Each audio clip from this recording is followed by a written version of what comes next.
the legend of Dan Gable. My gold medal, all America AU, none of them have gold medal except Mr. Kurt Angle and Aaron Sheik. Because You suck, Ted DiBiase. You suck, Dusty Rhodes. You suck, Randy Savage. You suck, Billboard. You suck, Andre Giant. You suck, Fabulous Moolah. You suck, Jeff Robbins. You suck, Skinny Bastard. You suck, Rock Hogan. You suck, His puppet, Jimmy Hart. You suck, Son of a bitch! Break your back! Hot with a beer bottle! fuck your ass. You don't rock it! Break your back! You're the man! Fuck your ass. I'm the master! Break your... Acknowledge me. Ladies and gentlemen, welcome back to Legend of Wrestling. My man here, Pej the Maniac, myself, Weapon X, and we are here to cover Crown Jewel. And after watching that pay-per-view, I feel like kicking somebody else in the Crown Jewels, if you know what I'm saying. Let me talk to you. He's doing that right now with Triple H on that flight back. And where's Raw going to be? We don't know. We really don't know. We'll find out. But I didn't do my homework. I am sorry. no, it's okay. I threw that on you. I lost a little bit of my Gavorka. John Cena lost a lot of his Kaborka, and he lost his voice in the process. Man, all right. Shall we get into it? First of all, hit that subscribe button if you like how we approach the topic of pro wrestling. It's comedy, it's silliness, it's goofiness. We go back in history, we come back to present times. But for today, we are focused on Crown Jewel and only Crown Jewel. You're going to have to tune into the next episode if you want to hear our takes on what's currently happening in AEW and TNA. Damn it, you had to mention TNA. I mean, that's like me mentioning NWA. But we're not talking about the legendary rap group. We're talking about where wrestlers' dreams go to die. But, really quickly, like the man said, like, comment, subscribe. Do all three of those things on the IG and on YouTube. Make sure that you don't miss another episode. We're going to have an X rolling soon attached to all these social medias as well. So stay tuned for that. But for now, just keep us in your IG and on your YouTube. And again, the three things: like, comment, subscribe. And guess what else? We're going to be rolling in more of those sketch comedy style on our channel. We're going to have a lot of those being brought to you. A lot of it by the man, the real champion, Aaron Sheik. He's gonna come humble every single jabroni that I bring to him, and he's going to teach them the lesson of being a real Olympic champion, like Hell yeah! like Kurt Angle, Like a Kurt Angle, like a Dan Gable, or and subscribe, or I break your back, make you to be humble. make you to be humble, and have a good day, as he says. Well, as we go ahead and get into Crown Jewel, again, make sure you do all those things so that you don't miss on all these other exclusive things that we plan on adding onto the channel. Hell With yeah. that said, let's get into Crown Jewel. Crown Jewel, man. Okay, so before we start the card and go over match by match, what our thoughts were of the results, of how it went down, the finish, the false finish, all of that. I would be remiss if I did not discuss the two promos in particular heading into Crown Jewel on Friday Night SmackDown, the night before. And that was one between the Tribal Chief himself and L.A. Knight. Yeah. Incredible promo, I thought. Did you catch that before you caught Crown Jewel? I'm going to be honest, I didn't manage to catch the SmackDown promo. You did? I did catch a portion of it. Yeah. I mean, that was a good line about the bloodline running down his face. Oh, man, that was great. That was great. If only it culminated to become real, on the actual premium live event. So that was a little bit of a foreshadowing. I loved it. I thought it was great. The secret goat sauce of all of this is Paul Heyman's facial features in the background as Roman is just kissing his own ass and considering himself the face of the WWE. the way Paul Heyman admires this man, like with his facial expressions, I think is chef's kiss. And I think Roman Reigns would not be where he's at without the Advocate. So there should be a whole episode dedicated to Paul Heyman, but I'll keep the thoughts short for this episode. Yeah. Paul Heyman is very underrated when it comes to his craft. The man is a genius when it comes to facial expressions, body language, promos, energy, and knowing exactly when and how to say things. His timing is impeccable. Yeah. Even off camera, like or in shoot interviews, he does a great thing. He had a great. I'd be remiss if I didn't mention his reply when he was being heckled about Chris Benoit. Oh yeah. But yep. you know, that's like I said, the man deserves a episode for himself for another day. Let's do this. Do you want Wep and the Maniac to dedicate a full episode to the artist known as Paul Heyman? You let us know in the comments of this episode, and I will throw that actually as an extra in a poll question when you subscribe to this podcast on all other platforms, as it is now available on Spotify, on Apple Podcast, on Google Play, on Amazon, on your radio station, on anything that you could think of. There's a great segue, though. Great way to get the fans involved. That's right. Get involved, or else Sheik will find you.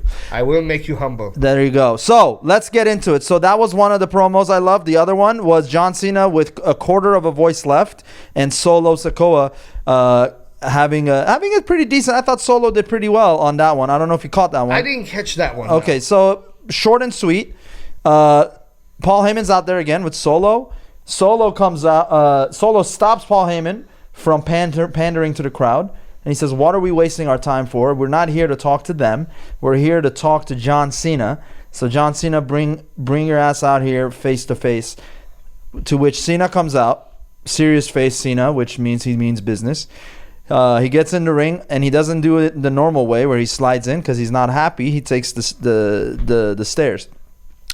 He comes in, and to which Solo has the mic. There's only one mic between the two of them. And Solo says, "I've been advised by the tribal chief to give you this mic to say goodbye to the crowd because it's the last time you're going to be able to do it." I did catch that part. Yes. Yeah. I did catch that part. So then he gives him the mic. Cena says, "I only need 90 seconds," and with with like a quarter of a voice.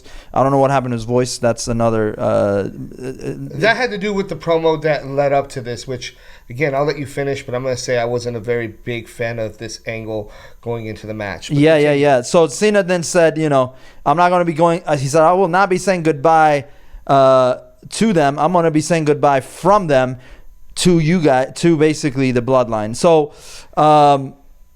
I thought that was short and sweet. They didn't let it linger on any further. He dropped the mic and he said, "Yeah, that was about 90 seconds," and he left. Now, keep all that in mind as we head into Crown Jewel. We're gonna go over it match by match. I am gonna mention one thing going into that. Well, actually, two things. Number one, I don't like the angle that they've taken leading up into that match about John Cena and his voice and the Samoan Spike. And I'll tell you why. This is another example of WWE trying to forget the history that they so conveniently want to sweep under the rug when they want us to buy into an angle. Do you recall that John Cena had many, many, many matches with a man named Umaga? Yeah, of course. That used the same exact move. I mean, that's why Solo does it. Yeah. Did he ever use it? I mean, did he ever lose his voice after getting hit with so many of those? Yeah. You're becoming Taz right in front of my eyes because this is how Taz breaks down. Well, we're both from Brooklyn, you know? Yeah, Taz is the man. Yeah, I know. He's the man. The human suplex machine. I feel like don't diss Taz. Yeah. And shout out to Hook as well. Yeah, hell yeah. Hook is he's doing big things. Again, we're not going into AEW just yet. But anyway, so yeah, I agree with you. The realism of it, I get it. I get it because it's like in one case it's one thing, in the other case it's another. It's just not necessary. There's so many other ways that you could amp this match, but they took the cheap way out. Whose call was that? I think that's more creative. Yeah, but I'm saying which one? Is it a specific person? I don't think it's a specific person. Because Vince is no longer in charge. I think it was the creative team, and I don't necessarily think it's all trips, but I thought that, because the build up to that match hasn't been very long to begin with. No. So I thought it was the easiest way for them to write themselves out of it. That being said, before we get into Crown Jewel, sticking to the subject as well, there is one other promo that you showed me that we did not mention, Which one? which was Logan Paul Yeah. and Rey Mysterio. Oh, the presser. Yeah. Yeah, the press conference. Yes. So the press conference on Friday night here, which in LA, which was the morning, or sorry, it would have been. I guess they did their presser before SmackDown, and Logan called him little man, and then he put his hand on Ray's head, and then Ray slapped him. Literally Slapped him. Yeah. Literally laid the smackdown on him. Yeah. I thought that was cool, but I think it was a little bit forced, if you ask me. I feel like they're trying too hard to emulate a UFC style. And also, you got to understand why they're doing this. This all started happening after the fact AEW created that ambiance with their post pay-per-view press conferences and the way they broke down their fights on their end. Absolutely. I'm on the same page as you, but I will say I don't think the promo itself felt forced. Yeah. I felt the segment idea was forced. Like they didn't need to use the press conference environment. Yeah. But I didn't think that their actual promos to each other were forced. I think they both did fine in terms of what they were saying to each other on the mic. It's just the whole idea of using the press conference as the backdrop for that was kind of, to imply UFC and all the things that they've been doing with their press conferences. Yeah. Well, now they're owned by the same company, so that's probably a big part of it. By one more thing before we get into this, and I know that you're going to have a thought on this. Crown Jewel, by the way, it's rumored that it brought in a payday of $50 million for the show. That's the equivalent to 3 WrestleManias. You're kidding. All right. That is crazy. I did not know this. I've been hearing this out there. Like, I'm still trying to verify the sources. Yeah. But there have been, some reports. I still have to check how valid they are. But it has been floated out there that Crown Jewel brought in a payday of $50 million. Let's see. What are the results? Who won? We already know all this. It's only the day after. I don't want to get into the political aspect of it because I'm sure some people have a problem with Crown Jewel's relationship with WWE given how their government operates. Right. I'm going to leave that out, but I just thought that was an interesting fact. Yeah. Considering that you often refer to it as the WrestleMania of the Middle East. I do. Well, it just... I do. If the rumors are true about the payout, then they just grossed 3 times as much as a WrestleMania. Like you said, the political side of it aside, this is not that kind of forum to get into that. Maybe we should talk about that on the PBS podcast. Now you gotta call it the PBS podcast. It's TBA. I know. Only a she calls it that. Yeah. Only she can call PBS podcast. Yeah. But yeah, Yeah, I just thought that was an interesting fact to just encapsulate before we actually go into the card. Yeah. How big this show really was. So with that said, assuming that's true, I only have one hope, and the hope is that the WWE doesn't get too thirsty to want to then create an entire line of pay-per-views or premium live events strictly in Saudi Arabia. Because nothing against Saudi Arabia, they have amazing fans, but here's what I think will happen. If they do that, they're not going to emulate these numbers every premium live event. The only reason they're getting that much is strictly because of the fact that they show up there once a year. Well, I think it's twice a year. Is it? No, the other one is in Australia. You're talking about... no, originally they were all in Saudi Arabia. I know, but they had one in Australia. They had, yeah. But that's the original... not the original. That's the new plan. Yeah. They have a contract obligation that they have to adhere to with Saudi Arabia. But once that starts going down, as you said, they did one in Australia. So now the goal, especially after the acquisition, is to take it worldwide. So Right. you'll be seeing possibly ones in Tokyo. Yeah. possible ones. Well, they already do shows in the UK, but maybe something as big as AEW's Wembley. Their plan is to go global, and I'm interested to see where it takes it. Did Wembley pull out kind of money for AEW All In? I don't know what kind of money AEW pulled in for All In. That's an interesting question, but I would definitely find out. By the way, when I say $50 million, it's because they got a payout. That doesn't equate to ticket sales. Sure.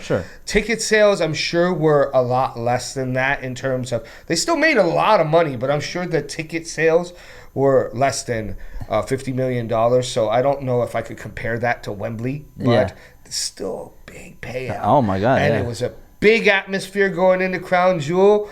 And without further ado, let's get into it now. First match. First match. Now, you may... I don't know if you watched the kickoff show to Crown Jewel. There was a match on there.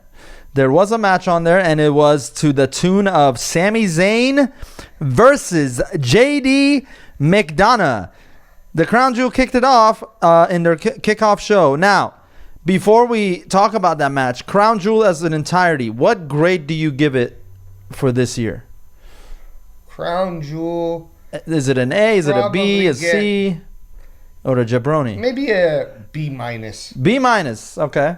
So let's go over the card, and then at the end you can elaborate. Yeah, elaborate. Yeah. So Sami Zayn versus JD McDonough. Zayn defeats McDonough via pinfall. Did you catch that match? I did, but I'm going to be honest with you. I wasn't too excited about the match. I'm not a real big fan of what JD McDonough does so far. Maybe it's the blandness of his character to me. Right. Maybe it's because I thought Sami Zayn was deserving of a bigger place in that card. Especially in Saudi Arabia. Yes. Yeah. Especially in Saudi Arabia. Mm-hmm. That said, it was a solid match. I mean, I didn't really take away anything from it. There wasn't anything exciting that stood out to me per se. Although that wasn't their last appearance on this pay-per-view. No, but we'll get to that later. We'll get to that later. So but yes, Sami Zayn defeated JD McDonough in a probably a forgettable match. Right, McDonough. So. And McDonough had a deep red bruise on his torso, so that was part of the. All he does is get tossed around every time we see him. So I mean, yeah. And then the actual event kicked off. So yeah, dummy. Yeah. So if you guys saw our last episode, which was a couple weeks ago at this point, we mentioned this match and we had our predictions. Let's see if it became true. I believe you mentioned that Seth would retain. Yes, I did. Against... I didn't make any further predictions than that. I just said Seth would retain. Seth versus Drew McIntyre. Seth obviously won this match.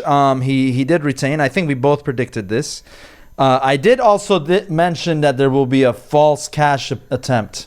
I did mention that in the last episode. Run it back. Replay. I did mention... I'm not arguing with you. I did mention that Damian Priest will have a unsuccessful, not actual cash-in, but even an attempt. I didn't know how it was going to go down, but it went down. So, we found out how it went down. You just mentioned it. Another appearance by Sami Zayn. Sami Zayn, he promised in his amazing promo last Monday that he was going to do whatever he does in his power to, not power, but whatever he has inside to stop the Judgment Day from trying to get all the belts or titles and trying to get all the power. And I think that was one of his greatest promos of all time for Sami Zayn, and I can argue it stands up there with the greatest promos to stand the test of time. It was a good swerve. I'm not going to say the swerve was what disappointed me. Swerve was actually pretty good. What disappoints me is the case in general, because we're still in this era where we're supposed to believe that if the contract's not in the briefcase, that they can't cash it in. No one actually signs the contract when they cash it in. You know that? No one even opens it. They just go ding, ding, ding, and they put it out. But there. Is it signed already? And that's the addendum, is that it's always signed, ready to go. But that's the thing. If you've signed it already, then you've already agreed. It should already be etched in stone. So why do you need the briefcase? So what? Yeah. So I get it. It's gimmicky. But that being said, I mean, if we're gonna play by those rules, at least WWE's been consistent Yes, about it. yes. They haven't been wish-washy about it. And if we go by those rules, the swerve was a pretty good one. Yes. Yes. It was a good swerve. Sami Zayn got a great pop, by the way. Of course he did. He went into the crowd, which helped the pop with the briefcase, and he ran away and Damian Priest was not able to cash in. This was after the match, so Seth had already beaten Drew, and he did the curb stomp as Yes, the he did. finisher. I think the match got so now let's grade the matches. I thought the match itself, with all the swerves and the interference attempts and all that, I honestly thought it was probably a B plus. The match was pretty solid in my opinion. Both people got their, both wrestlers, and when in regards to Drew and with Seth, even though I'm not a big fan of Seth's over the top character lately, And to his be clear, in-ring work- we're not a fan of his character. We're a fan of Seth himself as a professional wrestler. I think the character is goofy and it's tailored to just elicit the chants. Exactly. Yeah. I mean, like I was about to say, his in-ring work was great. And I like the fact that for this particular match, he finished it with a curb stomp. You know, sometimes when he finishes it with the pedigree, I don't know if that has that oomph to the end of the match, that exclamation point. Yeah. That curb stomp it's the perfect exclamation point, the perfect way to end the match for Seth, and it's a move that he does probably better than anybody I could actually think of in pro wrestling in general right now as we speak. Curb stomp. Who else does the curb stomp? I know that in AEW, Britt Baker uses a version of it, but she doesn't do the high jumping. Doesn't one. she hold the arm? Kind of. Yeah. She does a running one too, Yeah. but not as often. And it's not her primary finishing maneuver. That's the lockjaw. But that being said, she's the only one I can think of that actually uses it as a finisher. But Seth's curb stomp it's done to perfection. I think that's the way that he should end most matches, unless he's up against an opponent where that's not necessarily a viable finisher or it's not powerful enough. That said, the grade on that, I would give it a solid B. Yeah. I think, it had its spots. It was good. Both wrestlers gave it their all. The swerve was pretty good. I just don't think that obviously it was a top caliber match, and it probably wasn't the best match of the night for me. So it's hard for me to give it anything higher than a solid B. We'll also have another full episode dedicated to Britt Baker, because I know you would love that. Britt, if you are watching this show, you can clearly see my facial expression. I know this is professional, and I know you've got your bad, but I would be very happy to have you on this show as a guest. There you go. And The invite's out. yeah, I'm And putting it bring out Adam there to Cole you. too. Bring Adam Cole, baby. Yeah. While you're at it, tell him to bring MJF because he's better than everybody, and we know it. All right. So you gave it the grade was? Yeah, solid B. Solid B. All right. Solid B. All right. So we both agree on that it was a good match. My only gripe about the build up to this was they went back to about 3 years ago, pandemic Drew McIntyre, and they tried to tie in his title reign then that nobody saw because of the Thunderdome. And him having to wrestle at WrestleMania versus Brock to win the title, which was a great run. But I feel like they made him look a little bit petty. And that's not who his character is. He's never one to complain about his misfortunes or shortcomings. They poked fun at it, though. To be fair, though, even though I didn't like that angle just like you, they did poke fun at it. They knew how ridiculous that angle was because Seth also said, I hear you whining. Yeah. And, he basically said tough shit. Yeah. Because it's like, this is a ridiculous way if you're going to approach, like, this match That's and right. this angle. That's they right. kind of even knew that it was over the top, so towards the end of it, they were poking fun at the WWE. So Yeah, that's true. That's true. So anyway, aside from that great wrestling match, if we're just Absolutely. looking at it as a match. Yeah. All right, we move on. There was some interferences, like we said.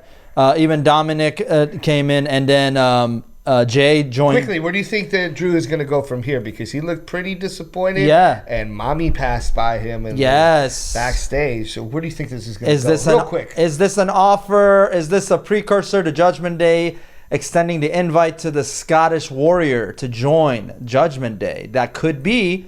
Now we got to remember, they also already have the neighboring country, an Irishman, in Judgment Day. So And they have another Irishman who tags along like a horny chihuahua and JD McDonough. But JD McDonough can be disposed of. I'll allow Drew McIntyre to come in if they just kick the chihuahua to the curb. But I'm all for a heel turn for Drew McIntyre. If that's what they're hinting at, I'm all for it. he needs one. He needs one. Yeah. But I don't know if it's with Judgment Day. And, you know. If Judgment Day becomes NWO 2000, I'm done. Like I don't want like 100 people. Well, Bloodline almost got there. If it wasn't for Sami Zayn, it would have. But he was just too entertaining. Yeah. Well, Sami Zayn, I think, yeah. And it's funny how now he's trying to destroy Judgment Day, which he already did it with Bloodline. Sami Zayn. The Sami Zayn virus. Yeah. Yeah. So yeah, we'll see. I think a heel turn is coming, and that was a good tease that they did after the match.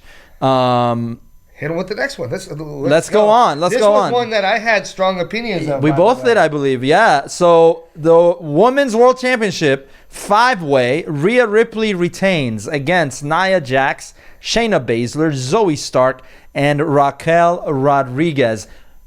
I predicted that Zoe Stark was going to get a big shine in this match. I predicted that that Shayna Baszler was going to get the big spots. And she did. Shayna definitely had one moment. She had three submission holds. Well, no, she had 3 moments that made her look really strong, even though she ate the pinfall. I'll name them. But even the pinfall made her look strong, and I'll name them. But I want you to go into Zoe Stark because you're the one who made that prediction first. I did. Go into it. I did. She had a couple highlights. I don't know if they were enough to really put a spotlight on her. But she did look good. No, absolutely. She had that one where she dove out the ring. That was a dope spot. Yes. The dives and all that are great, but I think psychologically they could have done a little bit more for her. Maybe she was the one that would fight from the bottom more. That would have helped kind of garner some more sympathy for her character, but especially to get her out of the shadows of Trish. So I don't know. I think I'll give the match with that consideration. I'll give the match just a B. I'll just give it a B. I actually am going to give the match a B+. Oh, okay. And I'm going to go into this. First, I'm going to go into Shayna. Okay, go. Which I thought was amazing. And I predicted this would happen. And I'm going to go over the 3 spots. All right. Okay, first was the one that you mentioned. Mm-hmm. The triple submission. That was something else. We knew she was going to get It was the creative submission, for sure. But it was creative and the way it looked was great. Yes. Okay? Yes. Okay. So... which, by the way, it was on Raquel, right? It was on Raquel. It was on the 3 biggest competitors. Yeah. It was on Raquel. It was on Nia Jax. And it was on... Mommy herself. Yeah. And Zoe had to break that up. Zoe broke it up, yes. Which was a good highlight for Zoe. Yeah, it was another... it's a small wrinkle. It's a small detail, but it was a good one. And that the underdog went in there and broke it up. Yes. And then there was the second spot. I believe... I know this was a good one in particular as well. Look, it even says it on the results. By the way, we're looking at we both have watched the event individually, but we're just looking at the card on the web. On our source is cbssports.com. But it says Baszler had... Oh yeah, that's right. The suplex power bomb. Yes, because that was huge. She got she also had that spot because she was the one that executed. Yes. The double the double suplex power bomb, whatever you want to. She came in at the end. Move. Yeah. And then she brought them the down. superplex. Yeah. So that was the other big spot. And here's the third one. The third one wasn't necessarily a spot, but it still made her look strong because Shayna Baszler had already taken a hard move. And she was on the ground. When Rhea did that, and when Rhea did the Riptide from I think it was the second round. Yeah. She dropped. Was it Zoe? Yeah, I believe it was Zoe. I think it was. And she dropped her on top of Raquel. Yes. Who was on top of Baszler. Right. So she literally got Yes. hit by 3 people. Yes. Yeah. After kicking out of something already, and it took 3 women falling on top of Shayna Baszler to eat a pinfall. Right. So it even protected in defeat, it made her look very strong. yeah. And I said that needed to happen, and Yeah. I'm glad that they did that. Yes, it was a great finish. My only my only question about that match wasn't even the match itself, but what was Mommy's hairdo? What was that about? I don't know. I kind of like the getup. I don't know. It's like what? Like it's you can't tell if it's like an homage to early Undertaker with the hair in the face, but it's like halfway covering her Well, eyes. she did it with the Arabic music and Yeah, the druids. the entrance was. I thought okay. So when they did the entrance with the oud, which is the instrument that was being played, and then all the men that came out, what were they holding? They were holding like a. Each of them was like holding a. Is it a candle? I think it was a candle. So yeah, they were holding a candle. I don't know what. I didn't understand the purpose of it in relation to it being Rhea Ripley. I didn't expect it to be her entering, but even though I think she was the final one. I think she was the final Yeah, one. so it was- But yeah. still, it didn't look like an entrance from her. I get what you're saying. I don't mind it because it was the Saudi Arabia show, Yeah. and given the fact that they're very limited on how they get to create themselves, how creative they get to be with their outfits and stand out. Mm-hmm. For that event, I'm not going to put that against Rhea Ripley. I'm going to give her a point for that simply because she's already limited as what she could do, as well as the other ladies. Some of the ladies' costumes were better than others. Nia Jax basically comes out whatever she always wears because she can't wear anything else. Yeah. I'm not going to be insulting on the show. I appreciate people of all shapes and sizes, but again, certain people don't look flattering in certain things. Yeah. Especially when you're wrestling and body parts are moving around. I did like the way that Shayna came out. I like the way that Zoe came out. Naya's Naya. Rhea, I know you and I are kind of divided on. What about- Raquel kind of looked like a Hello Kitty character. She was the one that didn't look like she came out there to fight, and with pigtails. Especially since it doesn't match her character. I'm like, what is this? I think Raquel is a force. She's an amazing athlete. That costume did not make her look like a force. Okay, so that's fair. But what I was gonna say is I think on I a should say the ring gear. ring gear, yeah.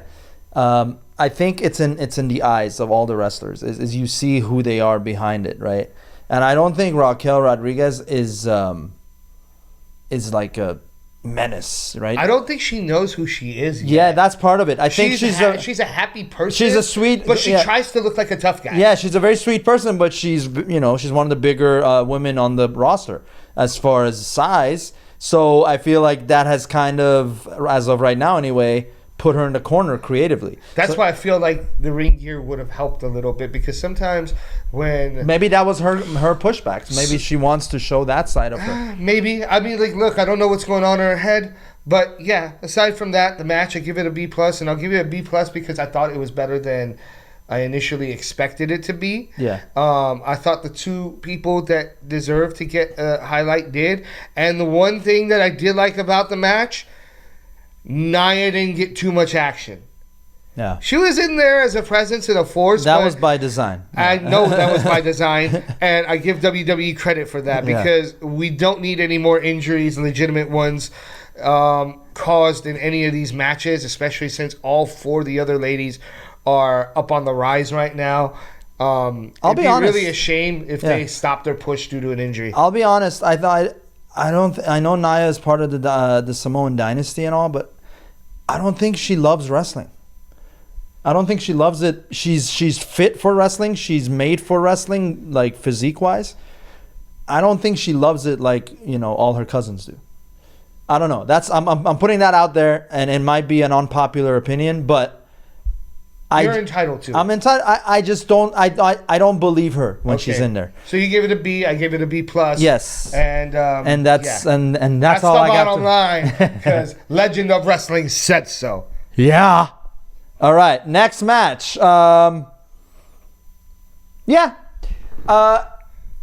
The match was John Cena versus Solo Sikoa. He did not see that result coming. But I also did see a storyline being developed in this match. We talked about this. I don't know if it was on an episode or in one of our individual chats off air. Yeah. But we talked about the possibility of Cena losing and them developing a storyline similar to the one he had when he lost the first time to The Rock at WrestleMania. Yeah. Coming up again, being from down in the dumps, rock bottom, Yeah. no pun intended, Yeah. and then coming back up in the ranks to have his big moment. I think that they're probably going to try and build up to that moment till the moment that he gets closer and closer to retirement. Which, by the way, speaking of The Rock, I'll bring this up later, but in that Roman Reigns LA Knight promo on the SmackDown before this pay-per-view, I'm just going to call it pay-per-view, okay? Premium live event doesn't roll off the tongue. So I'm just going to say pay-per-view because my whole life I've been calling it that. PLE for the people who want to throw a flag. Yeah. But I don't disagree with that. That could be a thing. I think the Cena Rock one that happened where he lost to The Rock, and his demise. Also, Michael's Undertaker won at WrestleMania 25, which was followed by 26, where Michael's put his whole career on the line. Similar vibes, I would say. Let's see where this goes. But obviously, what you guys can guess by now if you haven't seen it, Solo took the win with not one, not two, not three Multiple Samoan spikes to his throat, to Cena's throat. And yeah, there you go. Yeah. It was I don't know. Match-wise, I thought it was predictable. I don't think there was any big swerves or unexpected moments. Heyman was ringside. Actually, no. Was he? No, I can't remember. He was ringside. He was ringside. Okay. But you know what? Even Heyman at ringside couldn't have saved this one to me. What grade? What's the grade? He didn't really do much at ringside, to be honest with you. Yeah. The only thing he did was get a little bit excited when Cena almost pulled off the 5 moves of doom. Yeah, But yeah. But that was about it. I mean, he didn't even really need to get involved. Yeah. Solo went at it solo. They were pushing Solo. Unintended. This was a match for Solo to get the shine. And they needed it because Solo is still on the rise. Yeah. And there is a story to be told with Cena losing. From that aspect of it and the result, I'm happy with the result. Yeah. I wasn't happy with the build up to this match for reasons I stated earlier. Yeah. And the time constraints. I also wasn't happy about how it seemed like in this match that each person was going through the motions. I mean, Cena should have it should have felt more like this atmosphere where there was a lot more at stake for Cena, and I didn't feel that watching the match when they were telling the story. I'm really just gonna give this one a C. Cena. Okay. I C for C Nation. You can't see me. You can't see a win, Cena. That was dumb too because they're talking about the guy hasn't had a solo win since Televised win. Solo win. I know. A solo win since Do you think that was an accident? televised too since 2018. No, it's the same way that they did with the Undertaker streak. He never set out to have a streak. They just got to a point where they realized, this guy hasn't lost, so let's just keep playing it up. Except in Cena's case, when you haven't been on TV or been doing even house shows for that matter for the past 5 years, like how many did he really have? It's right. If you've had 3 matches and you've lost 3 matches in 5 years, in terms of the career of a professional wrestler, does that really hurt your legacy? Yeah, they pushed the number of days way more than the actual number of matches. Yeah, and So that was really dumb. it's And then the whole 2,000 Samoan days. Spike thing, losing your voice was dumb. But the So, voice part was a real thing, and I think they just shoved that into the storyline. maybe that's so. Maybe he had a condition, but it still feels Do dumb. you think did you think that he was faking it? I think he really lost his voice. I don't know. I don't know. Yeah. I'm not an expert. Yeah. But either way, I just felt real or fake. Yeah. It didn't need to be something that was highlighted in the match. It was a dumb thing. Mm-hmm. The build up to this match was not very good. Yeah. And So, well, let's see where it match goes. was the match was just like subpar. Is So this it's going like, into a program though? It's C. It definitely will for Cena. I don't With- know with where. Solo? I don't know if it's with Solo yet. Maybe the program is made to make Solo become the threat to Roman Reigns. That's we've talked about this as well. Well, it's to make Solo become a threat. Period. Roman Reigns is a possibility, yes, but either way, the basic approach is just to make him Yeah. look like a threat. He needed that win against a credible Hall of Famer. Yes. And it accomplished what it set out to do. I just wish the match was executed better. It's a solid C for me. I gave it a B minus, but what's funny to say is that as we've been giving you guys our grades on these matches, CBS Sports also has their own grades on these. So far, match for match, we've been kind of on the same page with just by happenstance with CBS. We gave a B to the Seth More or less. McIntyre match. You know, right? we're minus the plus or minus Yeah, here or there. I gave a solid B for the Rhea match. And I gave a B plus. So Yeah. it's around the same area. But then- they completely disagree with this match. Yeah, I gave it a B for Cena Solo. You said C. They've given it an A. So that to me is interesting. I don't know who their panel of judges are to give this grade, but They were smoking some of that RVD shit. That's what they were doing. they were still watching ECW champion RVD, which was 24 hours. Rob Yeah. Van Dam. Got to get him on the show, by the way. That's right. That's Got to right. get him on the show. Rob Van Dam and all your wives, bring them on. And all your joints and all your blunts and all your other smoking paraphernalia. Come on, one. Come on down. We'll invite you over on 420 and we'll get lit. You know who else I want to, since we're talking about already? Sabu.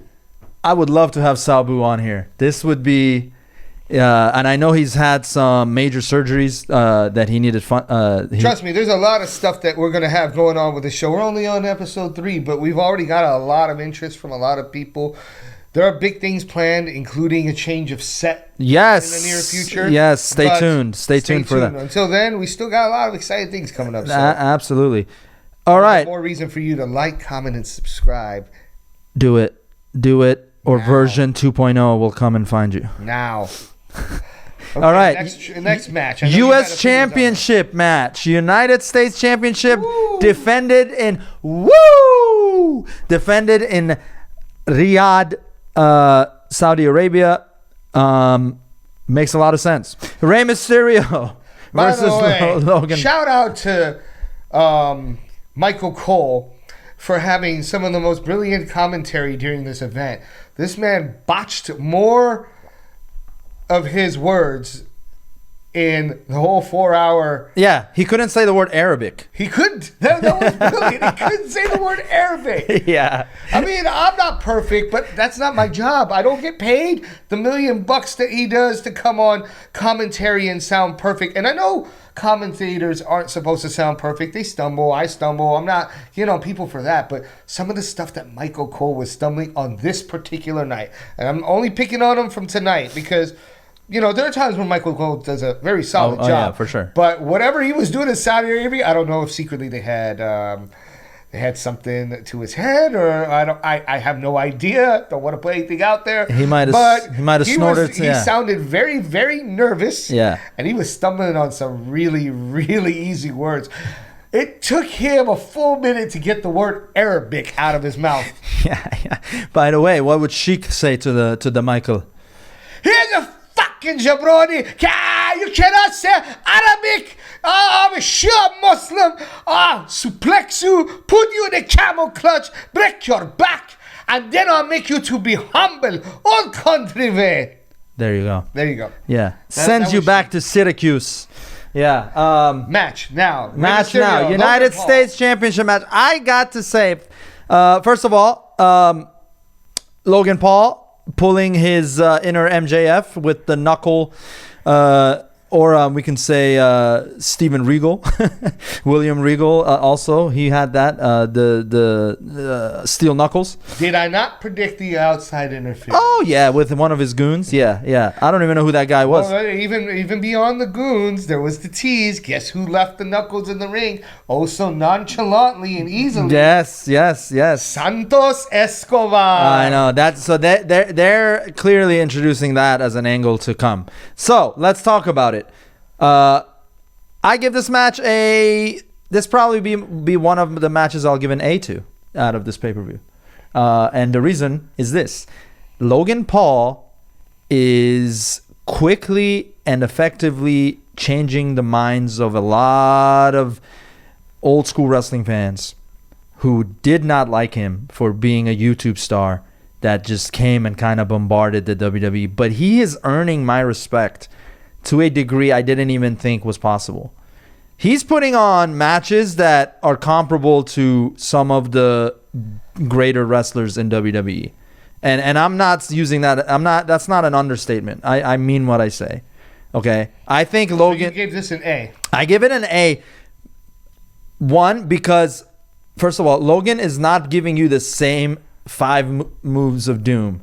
He's giving you different parts of his game every match he's had.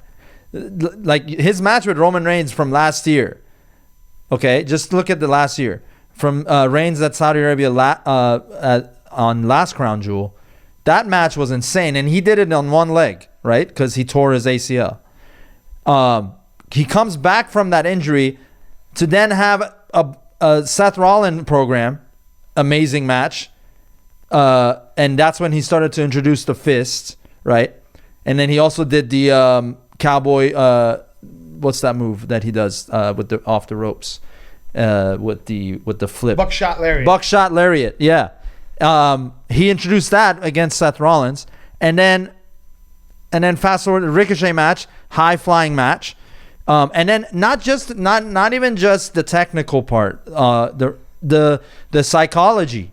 He's showing more and more of that, and how poised he is, and how the unique lanes he chooses verbally during the match to stick it in. You know, yeah, but you know what I'm saying. And anyway, I'm very happy that, you know, a YouTube star, also a boxer, and now a professional wrestler. I will call him a professional wrestler. He's earned that. I think it's similar to how Shane McMahon used to come back every 5 months, 6 months, and then would have a barn burner. But I say this: Shane McMahon was never didn't have the technical prowess that Logan Paul is showing. Shane McMahon was a high flyer. He would kill himself. I know where you could get some high flour.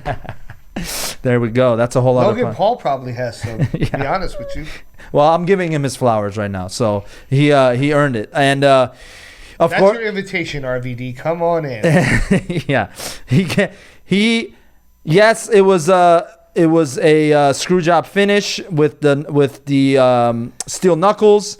That the only, and I'm being very nitpicky here.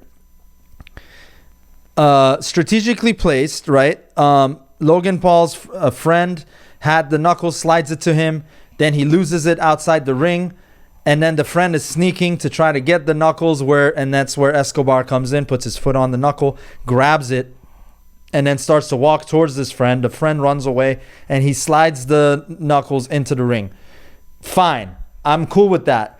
It's the way Logan notices it after being thrown on the ropes, the prerequisite to the 619, and he notices it, grabs it, still takes the 619, And then as Rey Mysterio turns around, he's ready to knock him out with the steel knuckles. There was no selling of the 619 is what my only gripe about the finish. Outside of that, great match. I agree pretty much with your assessment of what happened in the match. That's why I can't give it an A. Because of that ending. Not just because of the ending. That is one reason. I have another as well that I'll just mention. I'll say this. I agree with everything you've said about Logan Paul. I agree he is phenomenal in the ring. And he's been vastly improving his skills since his first match with Roman Reigns. Yeah. He does a good job at selling at most points. He's good with promos. Not his first match. His match a year ago. But yeah. Well, that was it was his first big match. His first title match. He didn't have one at a pay-per-view before that, did he? Oh, he was in the Rumble. He was in the... that Rumble is not really a one-on-one match. Right. But I thought he did have some... A lot of people show up in that Rumble that came... Miz? He had the fight with Miz? That was during the year, though, wasn't it? That was a tag match. Was it not? No, but he turned on him. Yeah, he turned on him, but I don't think they had a one-on-one match. They did. I'm pretty sure. I'll look it up. I don't think that happened until after. Tomatoes, potatoes. Go ahead. That's neither here or there. We're focused on this match. This match right here, regardless, what I say still stands about his skills, his mic work. It's vastly improving. I don't like the idea of him having the title, but I know that in a way, business-wise, I've also said it's the right move. It's just a personal thing of mine because I don't like the fact that unless he's going to commit to wrestling full time, I don't like the fact that he's going to pull the Brock Lesnar, Roman Reigns card. That's the only critique. Yeah. If he's going to do this for real and be here to defend his title, then yeah, I'm all for it. But there were two things that happened in that match that prevented me from giving this match an A. Okay. Because it really, really was a great match. Yeah. Number one was what you just mentioned, the no soul with the 619 and the way that Santos Escobar placed the knuckles in the ring. It was slimy. He didn't sell it well. Yeah, and that's not a fault of Rey Mysterio or Logan. He didn't sell it. It had to be placed exactly where it was. That's why he did it. He looked. It's almost like he's like, oh, I have to put it here. Yeah. Instead of just like it was slide. It was forced. And making it look like it might have been an accident. Yeah. It made it look like it was really on purpose. Exactly. Oh, maybe that was part of the deal. But I'm saying maybe that's part of the angle. But I don't know. It still didn't sell well to me. Yeah. But that's not the major thing. One was the 619 no sell, or it was a poorly sell. And he did try to sell it a little because he did fall, but I believe, but like he didn't. He got right back up, like without being dazed. He like knew exactly where the knucks were. He went out of camera frame, and the other one was where he catches him. You remember he had to adjust. Yes, for a second. yes. It was supposed to be a tombstone pile driver, but there was a slip. Yeah. I do give Logan credit. He saved him for saving him. Yeah. So that was good in ring work. That actually made me give it an A. It probably had something to do with Rey Mysterio communicating with him as well. Yeah. But because of the way that the move was botched, the two things working against it prevented me from really giving it A. I still give it a solid B+ though. It's up there. I think what you and that's me being critical. What you deem the reason to give it a B+, which was the botched tombstone. That's why I pushed it up to an A, because Logan not only is able to carry his end, now he's able to protect his opponents. No, I understand that, and I do feel that that's very important. But when you're a spectator watching the match, they're not viewing it that way. I'm viewing it from a spectator's perspective. Yeah. If you're viewing it from a wrestler's perspective and their ability to take care of the wrestler, then you're pushing that towards like A+ material. Okay. Because that was, if you're going to view it from that perspective, Logan Paul has personally probably deserved an A+ in that match for his performance ability. But the match, as looking at it from a viewer's perspective, did it go the way it was planned? Did it go seamlessly? That's why I have to give it the B+. Here's my favorite part, one of my favorite parts of this match, and it was after the match. It was after the match. Logan has the U.S. title around his waist. He's celebrating. He goes over to Rey Mysterio in the corner as Rey is contemplating what just happened, and Rey and Logan is actually now paying respects to Rey. So it's almost like a work shoot feel. Logan is shaking his hands like, "You're my hero. Thank you for this match. You were amazing." To which Rey says, "You know what you did. You know what you did." Obviously, the steel knuckles. And then Logan says, "I don't know what you're talking about. It was a fair and square match. Great match." And he walks off. I thought that, I don't know if that was written in to happen, or if the cameras just happened to pick it up on their mics. I love that. I thought that was great.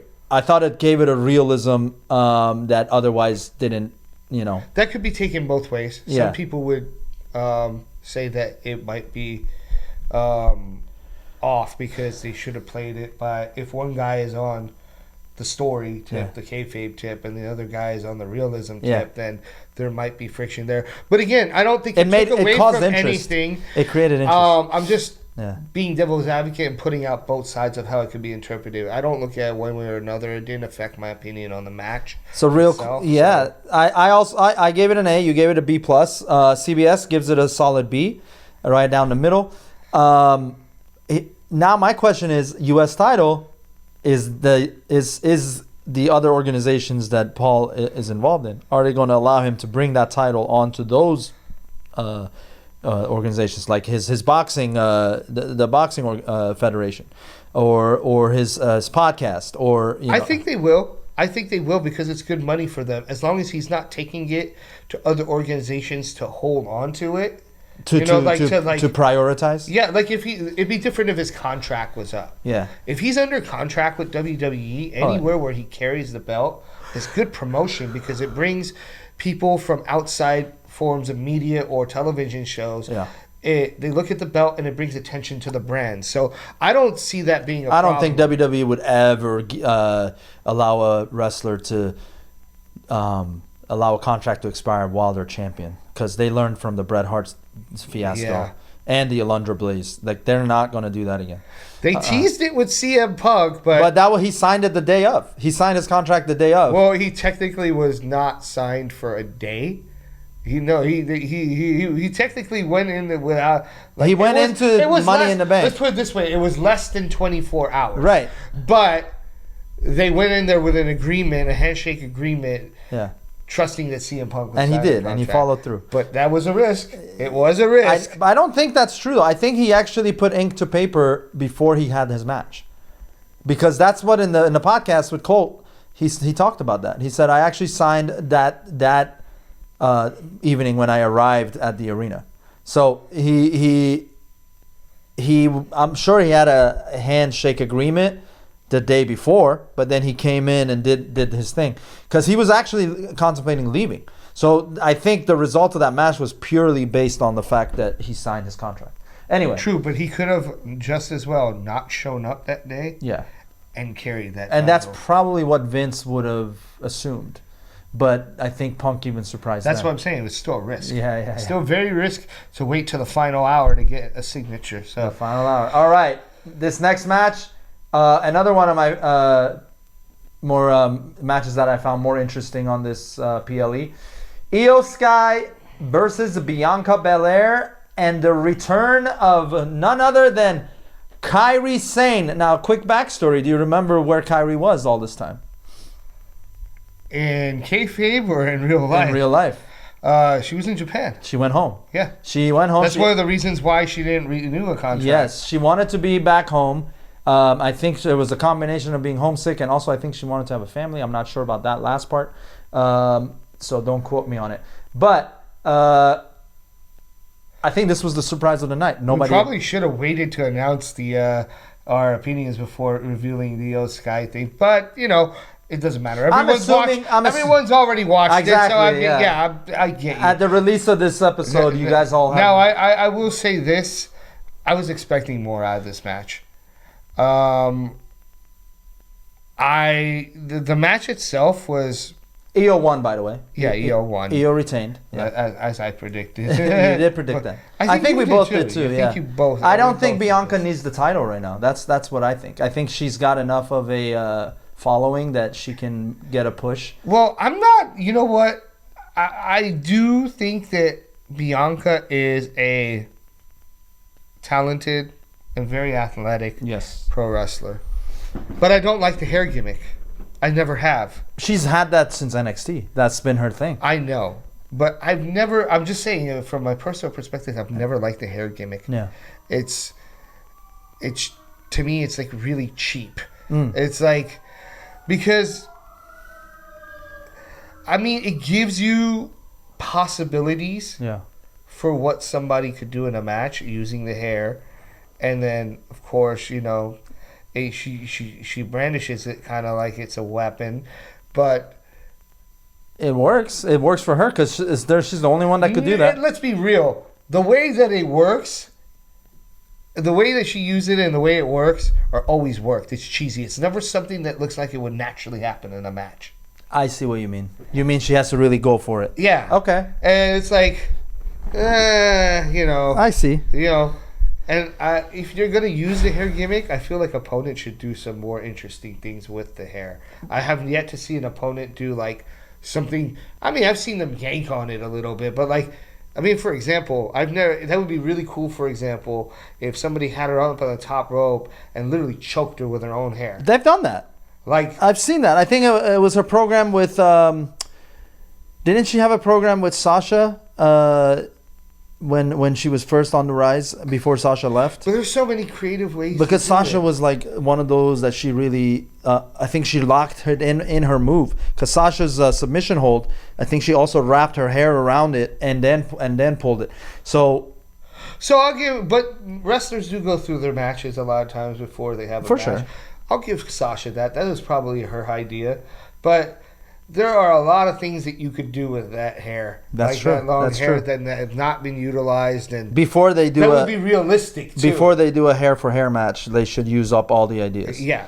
Um, That being said, I don't know. I'm just, that's just my opinion. I know people like it. Yeah. I'm not here to convince you, convert you. That's just the way it is. Yeah. This match was okay to me. Honestly, like I'm gonna be in the minority.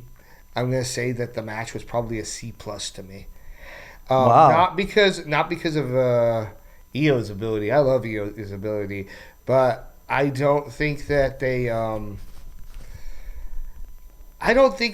built up the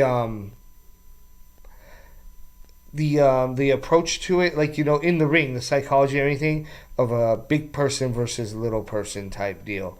Like, because I don't think their size difference was that Well, noticeable. no, the size difference with Io is she's tiny. I know, but I'm saying comparably to like In the comparison to like the Raquels versus the Yes, but still, you're talking about next to all 5 of those wrestlers that had that match, and I say even more so than Zoe Stark. She's a powerhouse. She's always been billed as a powerhouse. Look at her finishing. Oh, for move. sure. Yeah, The yeah. presses and slams and I just don't think that they utilized that to her strength. Like it didn't. It was a solid match. I'm not gonna say that there was botches or anything involved with that, but I just feel like there were a lot more spots that were possible in this match that she could have pulled off with a person Io's size. Yeah. I get that the match. It might is have been a planned. time issue. It might have been like one of those like they got their time shaved off right before they came out. And that's possible, but like I got a grade based on what I see. Sure. What do you give it? I also said that there was going to be interference in this Yes. match, and there was. But you didn't say it was going to be Kyrie. Yeah, but I did say who interfered beforehand, which was Bailey. Oh, yeah, she Ba- did get involved. Yeah, Bailey know? got involved. So I mean, But she ended up being okay. So yeah, but go a ahead. lot of people didn't see the Kyrie thing coming. No. But I was still, Bailey was still. It was one of those things. Remember, she showed up, and what did I tell you that Io was gonna say? I don't need you, and Yeah. she's like, "Trust me, girl, trust." Yeah. And to her credit, she really did help her out because Io was in. That's the other thing that I didn't get about the finish of this match, because she really did help her out. Io was the one with an ego. She Right. was going to lose that match. Yeah. And then, even though it wasn't Bailey in the end that came with the final blow, Yeah. the final interference, she still needed someone's help. She actually needed two people's help. And their to- other partner isn't even there. She's injured, right? Yeah. So what's her name? I forget. that would have been Dakota Kai. Dakota Kai. Yeah. And see now you got, but now I see this. This is being teased as like the breakup, as I said, of Damage Control. Yeah. Because now you saw what happened with at the end of the match, the expression that Bailey had, She felt surprised. and yeah. also she felt a little disappointed because here she is, Io, saying that she doesn't need her help. Yeah. But she was always so quick to give props and embrace Kyrie for hers. So now I like this. It's also the build up to a new storyline. Mm-hmm. We're probably gonna have friction from Damage Control, which will probably break up, and then of course. Now Dakota Kai is actually, I think she's getting ready to be cleared to wrestle, so Okay. she'll be able to. Maybe they're building a tag Bailey, match. and then they'll have possibly something going on with Io Sky and Kairi Sane as a duo. Survivor Oh. Series. And who knows? You could probably have Team Japan with Asuka in there because remember, Kairi Sane is her old Yes. tag team part of the Kabuki. Yes. Yes. Warriors, was it? Kabuki Warriors. Yes. They were a great tag team. I love too. that tag team. So, like, there could be a faction in the work there. There's a lot of interesting possibilities with that. I like where the match leads. If you want to say the match did its job, yes, it did its job. Yeah, I yeah. just don't think it was a phenomenal match in terms of performance. Yes, they definitely, with a lot of these matches, they left you thinking about what's next. And that's exactly where you want these PLEs to lead to. Kyrie's ring gear, though, looked really good, though. Bro, I'm glad they ditched the damn pirate. yes. They Michael Cole had to say the pirate princess. Of course, again. right. But yeah. It's like she's not even wearing that anymore. We know, man. You hate Michael Cole. We get it. I'm just kidding. No, that would be Bailey. But No, but I want to ask you this: have you ever seen that finishing move by Kairi Sane? That was a sick ass move with the hair. It's like it was almost like Mortal Kombat esque style of finisher. Did you see it? finish him. Yeah, she did the deal where she spins and her hair was like very silky, and it like they created the illusion that it like sliced Bianca's neck or face, but it was a very interesting move. It was very video gamey. I feel like that it's good for Kyrie because Kyrie's original finishing maneuver, although it is a homage to the Macho Man Randy Savage, she always does that, her version of the elbow. Yeah. I feel like She overextends on it too. But I feel like in the modern era, you kind of need more than an elbow drop. Sure. It's more of like a setup to a finisher. This is my opinion. So seeing Kyrie bust something new out of repertoire. So you don't think the was- 5-knuckle shuffle is enough? Oh, I don't know. Is the LA Knight enough? That's not a finishing move though. Yeah. Well, the 5-knuckle shuffle isn't either. It's a setup. The AA and the STF are his finishers. No, the he does the whole. It's basically like the people's elbow, but his version. Yeah, but he's never finished anybody with it. His finishers are Yeah. the AA and the. It's his STF. false finisher. Just like LA Knights is his false. Just like the people's elbow. No, he's actually finished people with the people's elbow, which I find ridiculous. But Yeah. since The Rock is so entertaining in the Yeah. ring, I'll let it slide. Right. Well, the super kick used to be a finisher and is no longer. Right. The super kick was Shawn Michaels' finisher. Now it's just The like. super kick was a great finisher. It still can be a great finisher. But it's bastardized. now. But yeah, thanks to my favorite two people, the goddamn Young Bucks. Yeah, but the Bucks Usos have do ruined it the too. Super kick. No, they do it to death. They do it like it's the cheat code in a damn video game. Every move that they possibly do is a super kick. Yeah. I don't even know if they know how to do an arm drag takedown. It's just like, no arm drag takedown, super kick. It's like, should I put someone in a headlock? No, super kick. Like, should I jump off the top rope? Yeah, only if it's in a super kick motion. Yeah. Like, really, Young Bucks, go learn a wrestling move. Shut the fuck up with the damn super kicks, okay? On that note, CM Punk, you're welcome on this show anytime to talk your piece about. More than welcome. Yes. You'll be our honored guest. Yes. Please talk about the Bucks. Please talk about the Bucks. Yeah. I will be right here with you. Counterfeit Bucks. Just make sure you bring some of those Chicago delicacies with you. Yes. The cheese and the pizza and the damn Italian beef and the hot dogs. You name it. I want it from Chicago. Okay? Hell yeah. When you come here as a guest, please, we'll pay for the catering. Just make sure that you ship it over. And speaking of Chicago, Pratik, he's going to be joining us on the Survivor Series. That's our next pay-per-view card that we're going to go over from WWE. But yeah, getting back to the regular Yeah. point, Kairi Sane busting out a new move out of repertoire. I like a it. heel move, but I love it. I love it. Yes, Yeah. me too. Good so, touch. So CBS gave this match an A. You give it a C. C.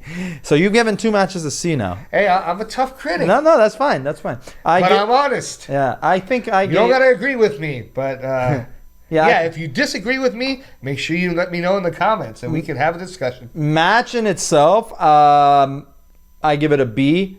But I think the Kyrie angle on it pushed it up to a B plus for me. It did what it was supposed to do storyline-wise. I feel like it did push it in the right direction. And it was protected. It was Yeah, protected. I'm grading on the match performance itself, but if you want to go in that angle, yeah, I mean, it did what it was supposed to do. Yeah. From that aspect, I'm not mad at it. I agree. All right. Next match. Cody Rhodes versus the Money in the Bank, whose briefcase is now in the hands of Sami Zayn at this point in the pay-per-view. Damian Priest. Initial thoughts. Give the grade first. Okay. This is going to be controversial. This is the match, this so far at least, that I can think of. This is the match I will give an A to. Okay. I will give this match, an A. The only thing that prevents it from actually being an A plus for me, to be honest with you, Is what? was the stupidity of having all 3 members of the Judgment Day, or rather 2 and the junior member, and JD McDonough, Yeah. aka the what is he? Is he Scottish or Irish? I can't figure it out right now, but he's a freaking Chihuahua. An Irish Chihuahua. That makes sense. Either way, I don't see 3 people ever running away from Jay. with a chair. Yeah. If I'm 3 people and there's one with a chair, and I know this is WWE logic. Yes. I'm not running. I'm still trying to jump him. I think that was a poorly wrapped up. I like Jay coming out. That was good. I just didn't like how they finished it. 3 members should not all of a sudden be running away from the stadium and the ring just because of one man with a chair. I mean, the 3 of you could have literally split up while he chases one. The other one could have came out the other side of the ring and still interfered with something. Yeah. It's just, that being said, that was really me nitpicking. If I'm going to go with the match itself, the story it told, the way it transpired, the way the moves were performed, the spots, especially one of those Cody cutters, and how he paid the respect and protected Priest by not hitting 1, 2, but 3 crossroads after a cutter, mind you. Kept Priest strong. Their performance was great. No botches. Told the perfect story. Allows Damian Priest to remain strong while still giving Cody the push that WWE wants him to do, which, again, that's a separate issue. I'm not still sold on that. You know how I am with what we're about to talk about next. So I'll save it. But I will say, the match itself, that aside, A. And I don't think A is that's great. I think that I don't know if it hurt either of them in this match. Both were They were both protected. They were both protected. They looked good. Also, a little insider on this match. It dawned on me after Michael Cole, your favorite, mentioned that Damian Priest's one of his finishers or moves is exactly the same as the Crossroads. It's just his version of it. He did it on the announcer's table, and which, by the way, the announcer's table did not give way. I forget what he called his version of it. Yeah. But I will say this. Isn't it? Hold on. Yeah. This is a testament to how well Cody sells that move. Yes. Because Damian Priest, and this is not taking anything away from him, because The Reckoning. Isn't it The Reckoning? It's The Reckoning. Yes, Yeah. you're right. When Damian Priest performs The Reckoning, it's a solid move. Yes. When Cody Rhodes performs the Crossroads, it looks phenomenal. I know. The way he sells his move. Yeah.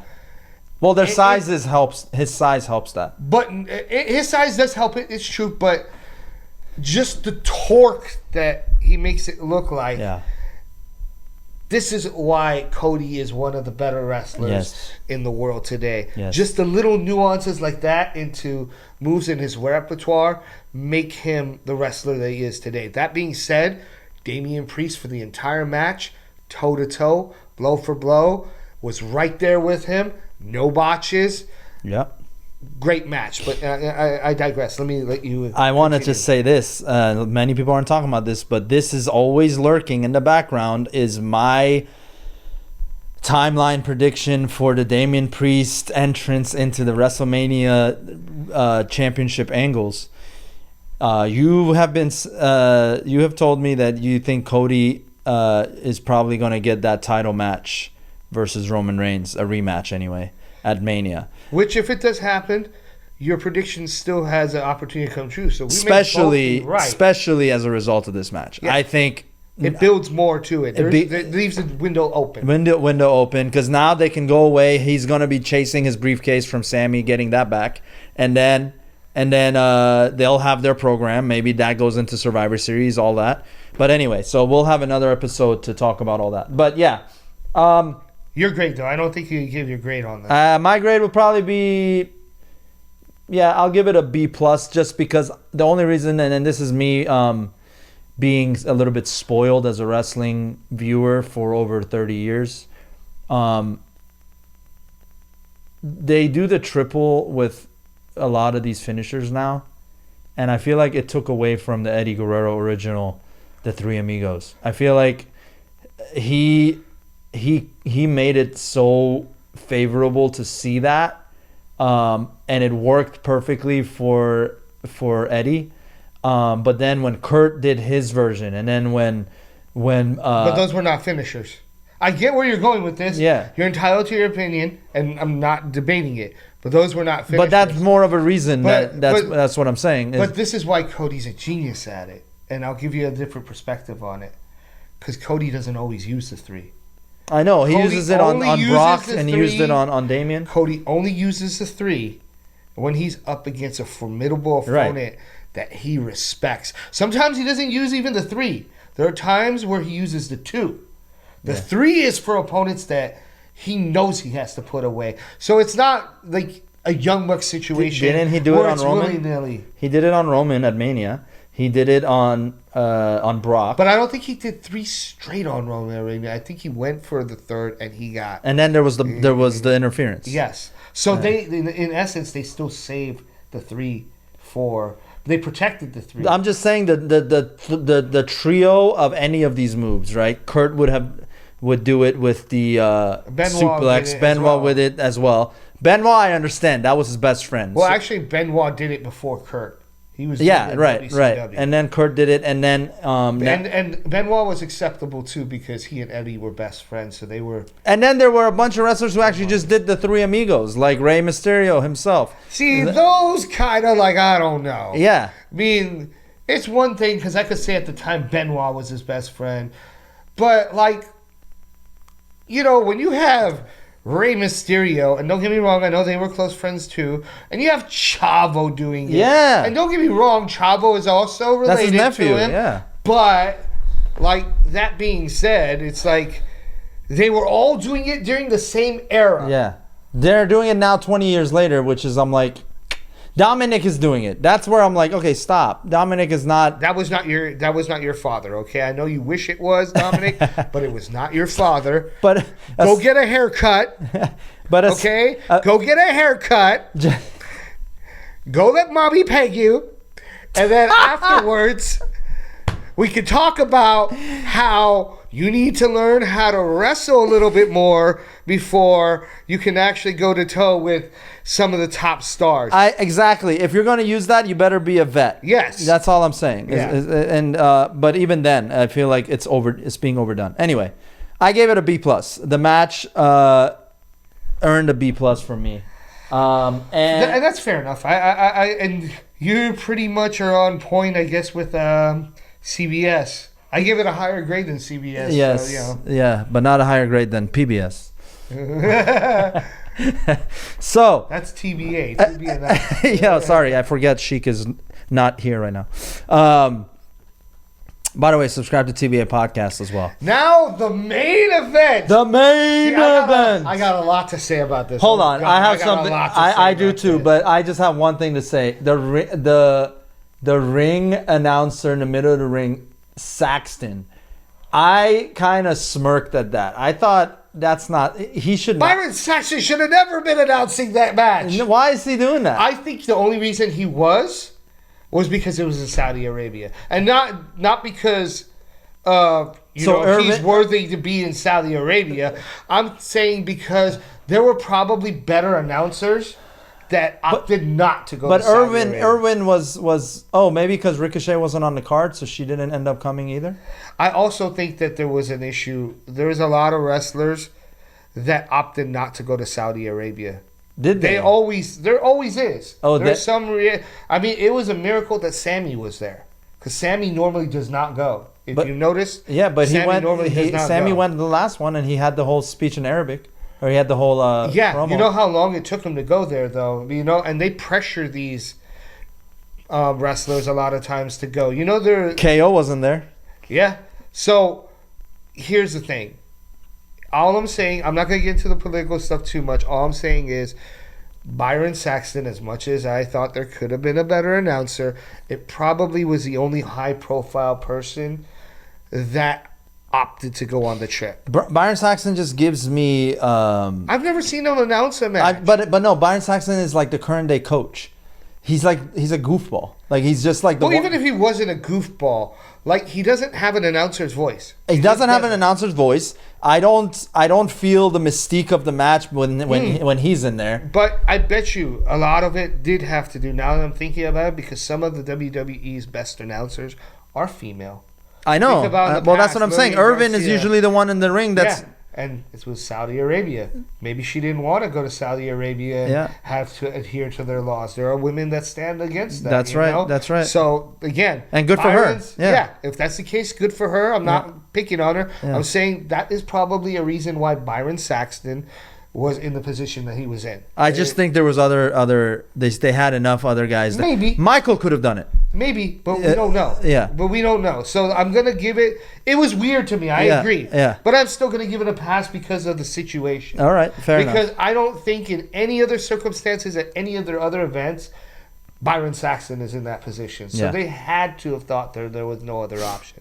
Okay. I'm going to give my grade first for this, if that's cool. I will say before you give your grade that I loved the pop that LA Knight got. Yeah. Roman Reigns' entrance was great too, but LA Knight got the greatest pop from the Saudi Arabia audience, which, like, I wasn't surprised, but it was more than I expected. Yeah.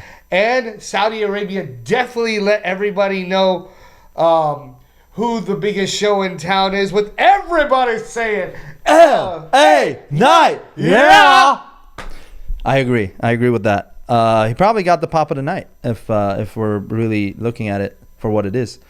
With all that said, with the match up until the very predictable interferences, I thought the match was going really well, and then it just became like a rerun of WrestleMania essentially.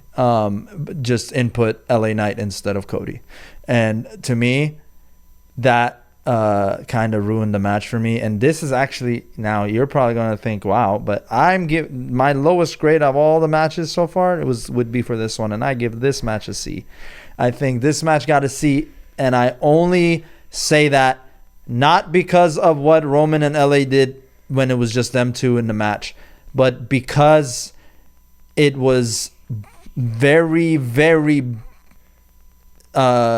boring with its predictability. That's all. And because of that, it goes back to our bigger discussion about Roman has, surpassed his time and he needs to drop the title, which of course they didn't. Roman kept the title with the same shitty tactics that has been being used all the other big pay-per-view matches that he's implemented. The only difference this time was Jay wasn't a part of it.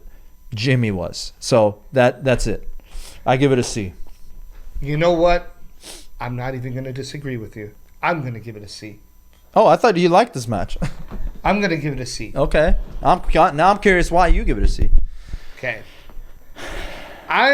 For the enjoyment factor, just watching as a fan, up until the interferences, like you said, it was a great watch. It was enjoyable. Psychologically, both told a story. I'll give it that. Even the spots were similar, which I was kind of over. But here's the thing, and I mentioned this before we went into this match, going into Crown Jewel and watching this. The only way, and I didn't say that I was going to like it. I was going to hate it. And as a matter of fact, I said I would. But the only way that LA Knight maintains his buzz and stays protected, if they're not going to let him win the title, which they didn't, was if he went into that event and they gave him the screw job of screw jobs. Mm-hmm. Because for him to get a clean finish, for Roman to have beat him clean, would have diminished that buzz immediately. Yeah. It would have proved exactly what the promo said, that he was a flash in the pan, and we don't want to leave him in that position. So they only had two options going into that point. It was to screw him over really bad. Not even just a standard. This was Cody level, like you said. Or he would have had to have, in some slim to none chance, with the WWE pulling the trigger, win the match. Mm-hmm. Then you said this. Being said, you said this before the pay-per-view. Yes, that's what. Yeah. And that being said, we knew he wasn't going to win the match, because one thing that you can always expect the WWE to do 9 times out of 10 is play it safe. Especially if they think they have a backup plan in the cards, which they've been teasing with Cody Rhodes. Would I have loved LA Knight to win this match? Absolutely. I think since WrestleMania, they missed their opportunity. And they had it again. To be honest with you, I don't know if it would have done as well as WrestleMania, but I think that if Jay would have won, he still would have got that pop. But they didn't let that happen either.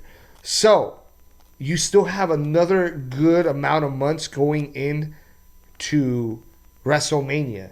There are at least 2 major pay-per-views left, 2 of the big 4. Royal Rumble, Survivor Series. Yes. And there's also a couple in between. And might I add that they're right now, for some reason, they're promoting War Games alongside Survivor Series. Yes. NXT is going to be in that too. So that's going to be a very interesting event to watch, possibly with some crossover appearances. They've done that before too. And I wasn't mad at it. Yeah, I know. It was one of the ways they originally introduced Rhea Ripley. So it's not necessarily a bad thing. So C grade for the reasons you just mentioned. For the reasons I'm about to mention. The C grade goes into the fact that not only was it a typical, expected, predictable screw job finish, it was also the fact that they didn't even have anybody interfere on LA Knight's behalf. Which I find it really hard to believe, out of all the people that got beef with Roman on the roster, someone didn't try to come in and interfere on LA Knight's behalf. Now, the end result would have been the same, but they could have been a little bit more creative with the way that they approached it. But no, it was the same thing. How many times have we seen, just in the last couple of weeks, in other people's matches, Jimmy Uso doing the exact same thing with the hood on his head, mind you. We all know who you are right now, so why the fuck you wearing the hood? Yeah, it's like Why are you doing that? It's like the surprise is gone. It's not like you're this weird masked man that popped up all of a sudden. Like, we know it's you. Yeah. We know it's you. And I think, then yeah. the other part of it, and you go into the finish, Roman spears him into the barricade, Yeah. right? Predictable. I knew that was Which coming. I did like the fact that LA Knight was given the spot to take out Jimmy. That was okay. Yeah. But then they ruin it because they did the barricade Mm-hmm. spot. That barricade spot to me is not enough because you basically spent another 10 seconds dragging the man into the ring. The man literally took a flush spear from you, clean, and kicked out. You give the man time to recover while you're bringing him into the ring. Yep. And then he doesn't kick out. Yeah. And he doesn't kick out. Like, that didn't make any sense to me. Yeah. On top of the predictability of the finish. So, it's not necessarily because it was the finish that I expected it. It's because they didn't get more creative with the way that the finish was done. You could have screwed him, yes. But there could have been a way that you screwed him where I would have gave you a higher grade than a C. The only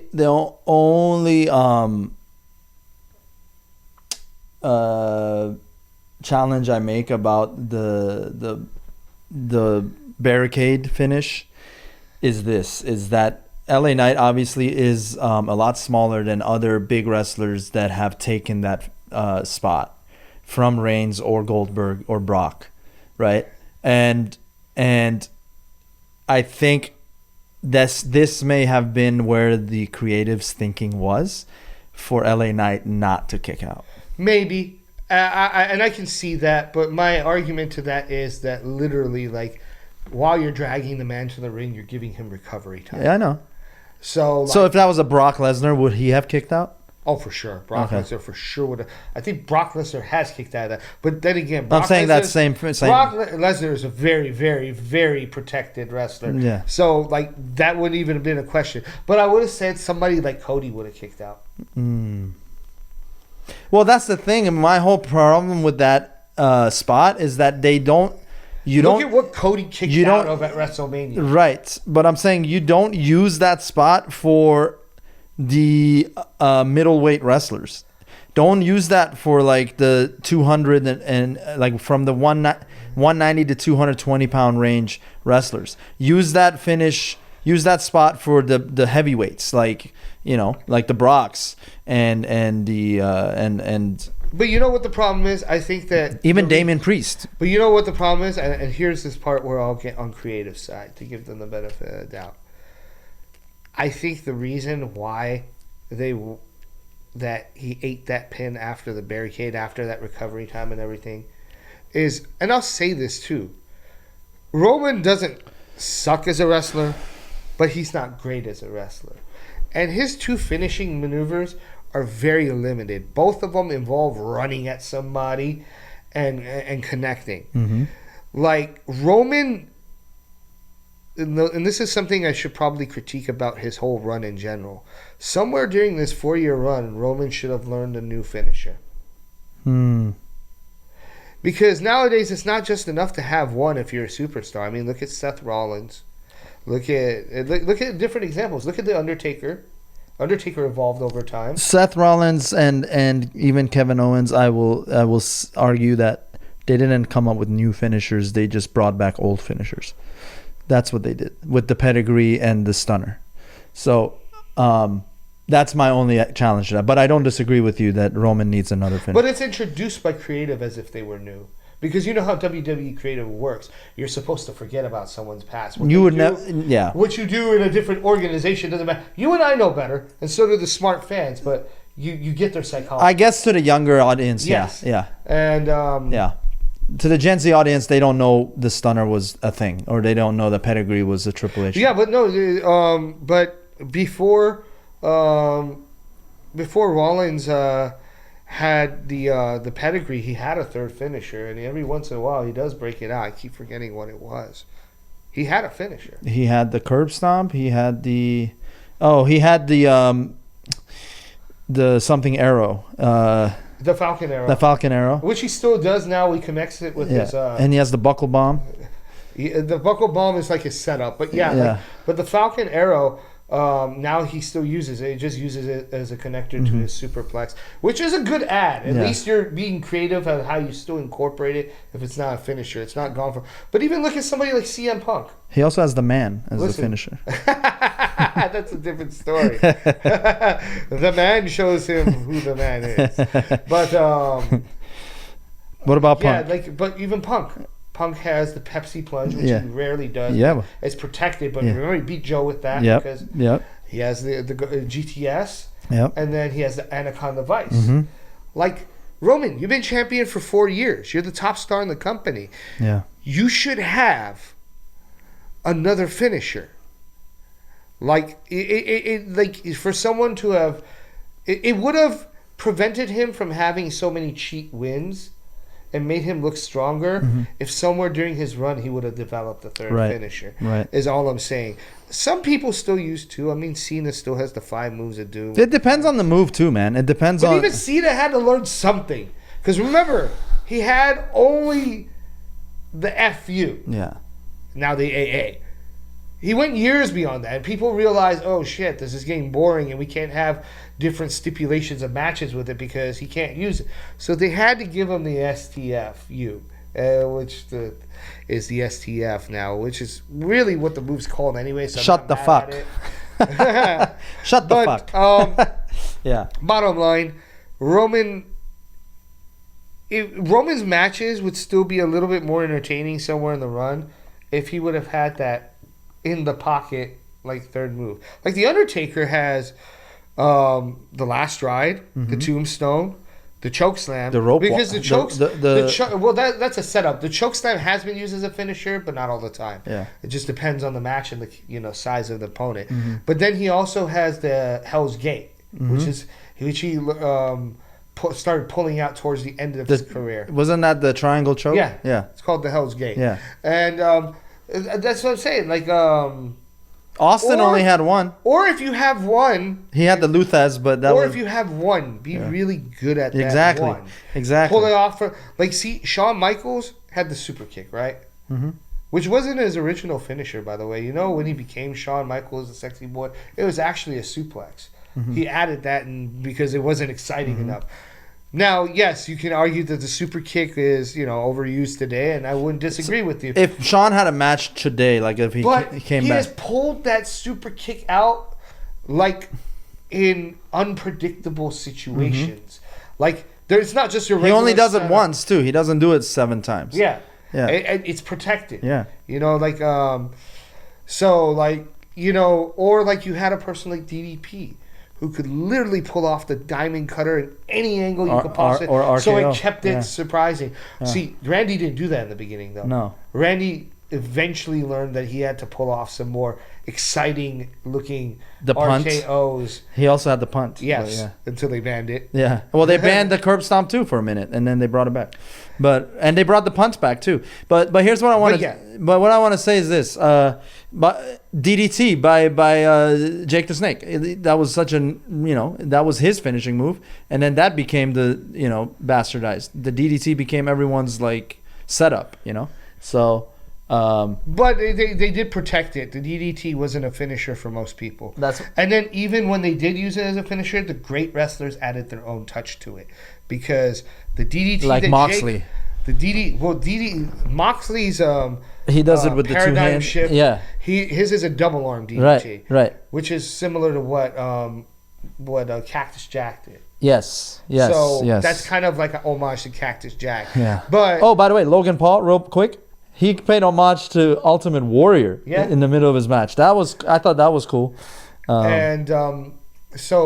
But like for example, when you look at Raven do the DDT, the even flow, the way he executes is different from Jake. Yeah. So there's always variation. Yeah, there's different colors on it, Even yeah. the way that Cody did his move versus the way that Damian Priest was Yeah. pulling off the Yeah. move, it's still exciting. It looks different. I'm just saying, if Roman could have done well to learn a third move, that sets you up for different possible finishes to a match. So then let's segue into this. So overall, what do we say? Your overall grade for the pay-per-view is? Overall grade for the pay-per-view was, if you average out everything it did, it's probably a B. B. Yeah, I would say the same. I would say it's about a B. I think that Kairi Sane. I mean, I gave 2 matches a C. Right. And I gave a match an A. And you gave a match an A. Kairi Sane's return was one of the better pops, I thought, and I thought it deserved it. And the way she came back was solid.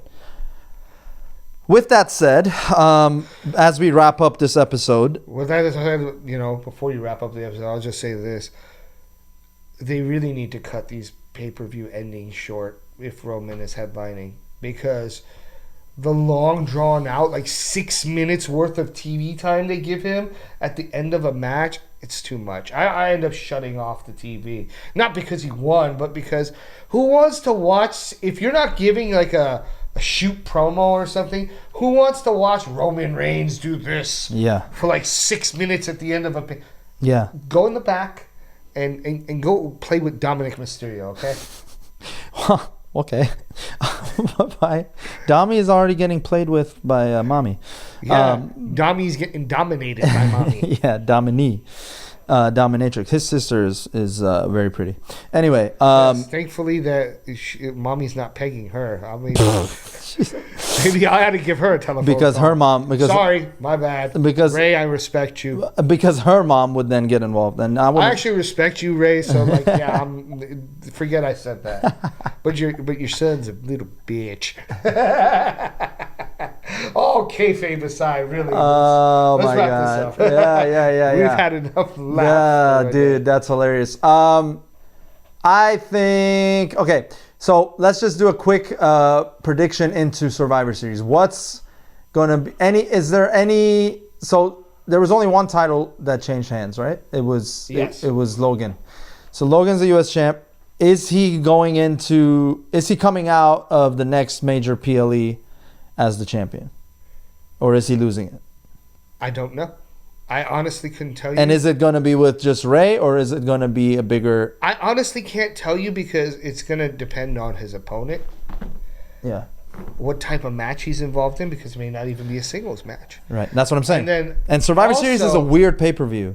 And also, what kind of contract he signed and if they want to use him as a champion long term. Yeah. So Is he hitting house shows, or is he only hitting TV? That's the other No, thing. he's only hitting TV. Okay. I could only see him hitting TV because that man has different business ventures that he's involved in outside of WWE, Right. including His drink too. The his whole- drinks. Yeah. He may, I don't know. We don't know what kind of contracts he signed. Maybe training for another fight. He has a boxing. Yeah, he has his boxing career simultaneously. We'll see. We'll see. Okay.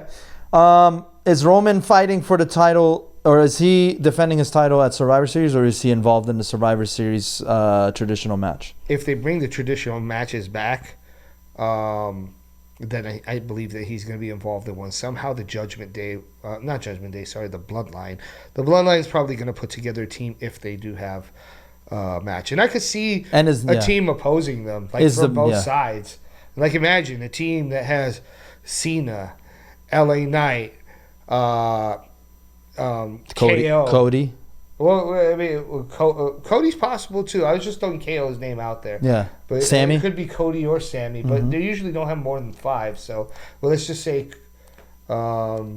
is KO involved in the program right now? Well, he wasn't even on this page. Oh yeah, no. See, it would probably be KO.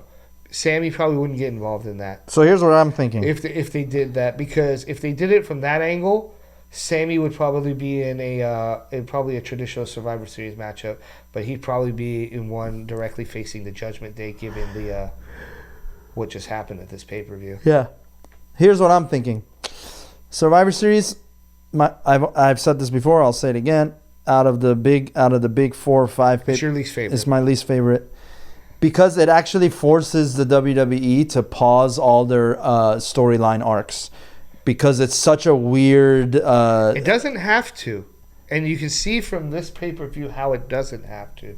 There's a lot But they do it. They focus so much on the traditional matches and the War Games angle now that's going to get added. Which the War Games angle is, NXT. But I'm not mad at those War Games No, matches. I'm not Those mad at it. They're great The matches. NXT War Game matches It's like Bloods and Guts. have been pretty damn good. No, they are. They're great matches. I'm just saying for these for the singles feuds, right? It pauses that to a degree because they need big names in these matches, so they pull the ones that are otherwise in a full angle. Well, they need that. They need that. And I'm not. Okay. What I'm telling you is, I know why it's your least favorite. There's a legit reason why, but I'll tell you why they need it.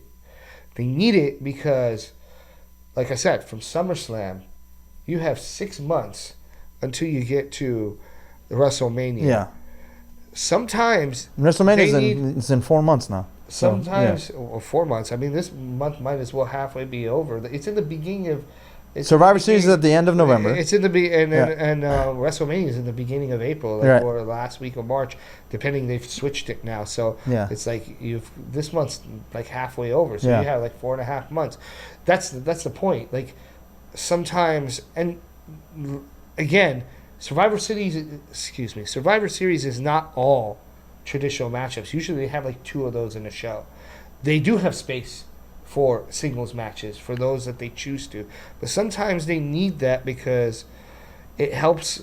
Not only do some of these stories get helped further, it drags them out longer. Because imagine if you had to have a program and your long-term plan is to have right now, I think their long-term plan is to have Cody in a program eventually with Roman at WrestleMania.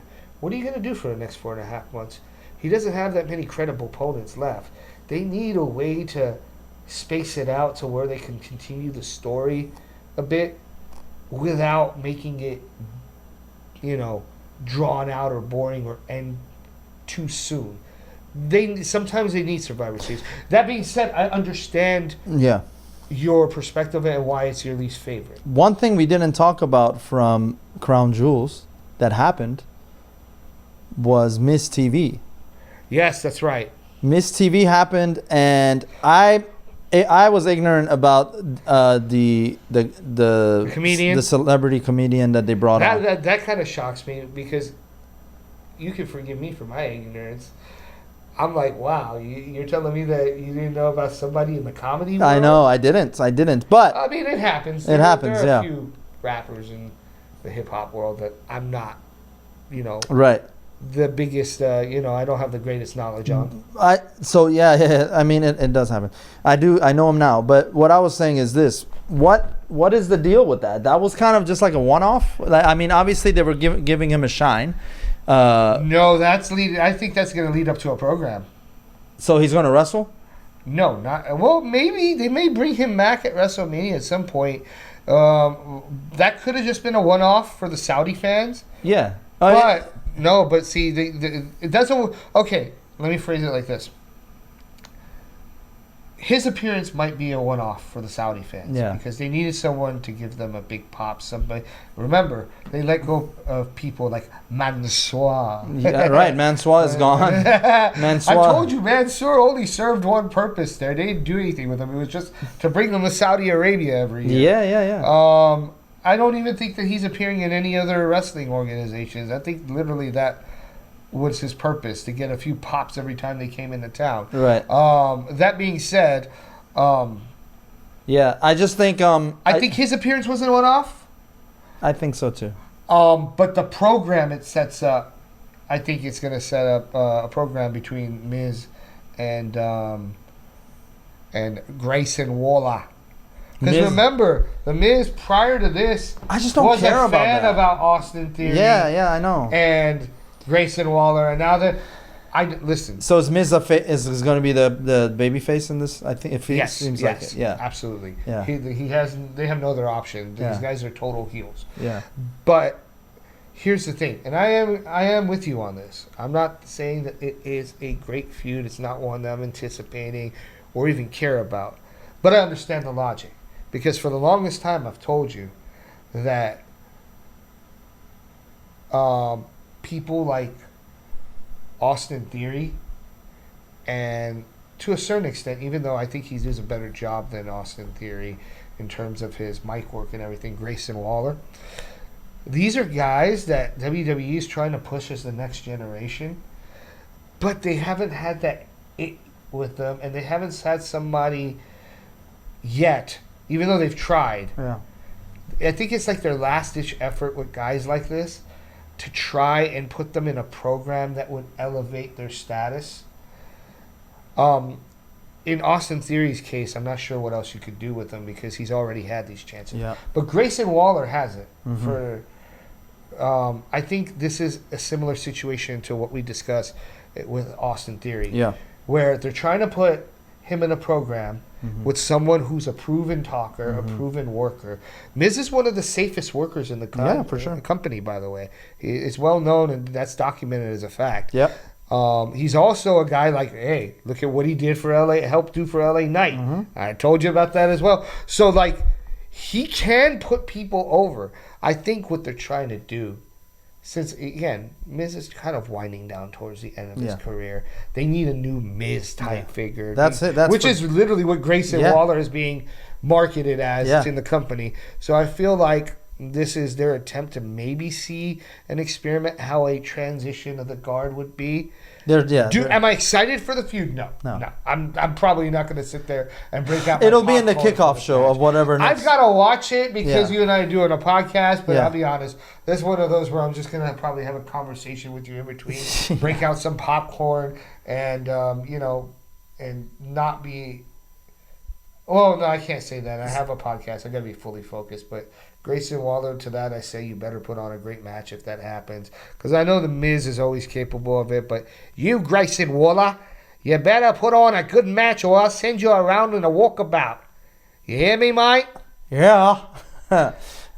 I'll stick a didgeridoo up your ass if you don't do a proper job. There's your didgeridoo. I'll turn you into my Sheila.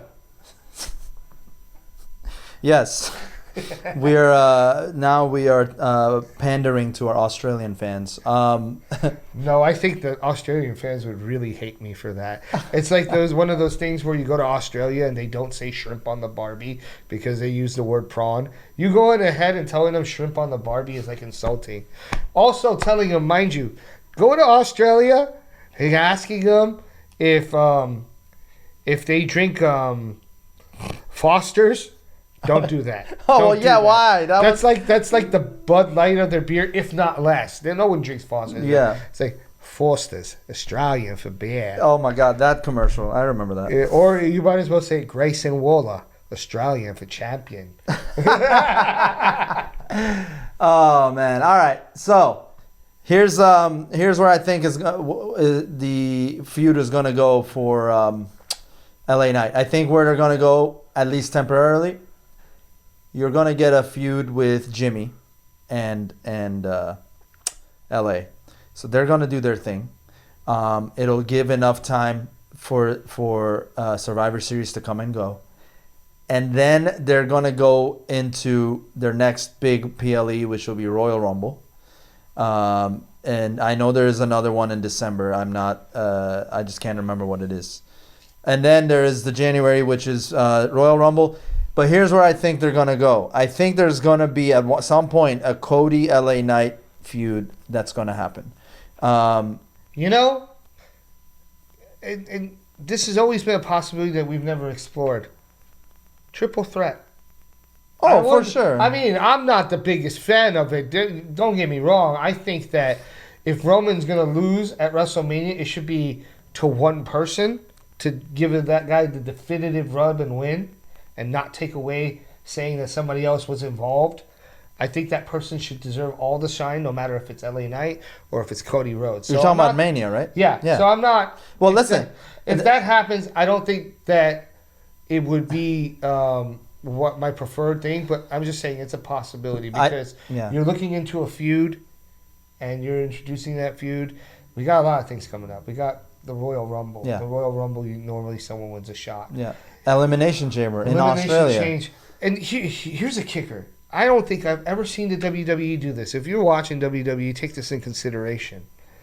What if, and I know it's something that you guys are not a fan of because you guys like to play it safe, but there are ways around it. What if the winner of the Royal Rumble and the winner of the Elimination Chamber went after the same champion? That's true. That's true. And then you got Mr. Money in the Bank coming in there too. There's 3 ways to, yeah.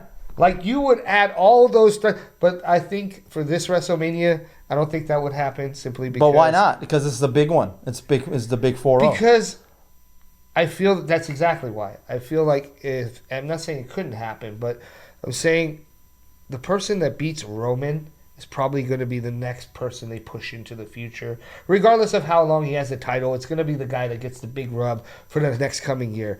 I think that the person that they put into that slot in WrestleMania, they want to give him the definitive win, not a way out because someone helped them gotta or be like clean. this.